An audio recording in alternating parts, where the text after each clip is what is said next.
A picture-perfect day at the beach for folks to enjoy, a stark contrast to what we experienced exactly 2 years ago. It wasn't as bad as Harvey, but for us, Bob Hall Pier going down, that was big for Hanna. Island resident Ernie Godoy is talking about this. It's not the best quality, but take a look. The video is showing the exact moment the T-head at the end of the pier was swallowed by the Gulf. Corpus Christi ended up being on what forecasters call the dirty side of the storm. Chief Meteorologist Alan Holt explains. And it was interesting. It came in from the Gulf, basically moving from east to west. So Hanna came in like this, continued inland, so you had a storm that was moving in south of Corpus Christi by about 70 miles, and the wind with Hanna, the way storms circulate, was throwing that easterly wind right toward Corpus Christi. That wind also generated a 5 to 6 foot storm surge right in the location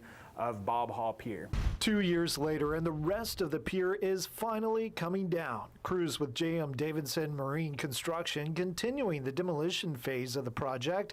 You can see the progress made in just the last month. For beachgoers, the construction workers, and the cranes, a looming reminder that recovery is still in progress. It's a little distressing at times, but knowing that a new one's coming up, it'll be finer. It's a good tourist attraction. I think if they do a good job, it'll be really neat. This is the new $26 million vision. While county commissioners still need to give the final green light on the design, these renderings give a glimpse of what the new Bob Hall Pier could look like. We're just, how long is it going to take? And so the demolition of the pier will be a 130-day project, with the new pier expected to be completed as soon as sometime next year.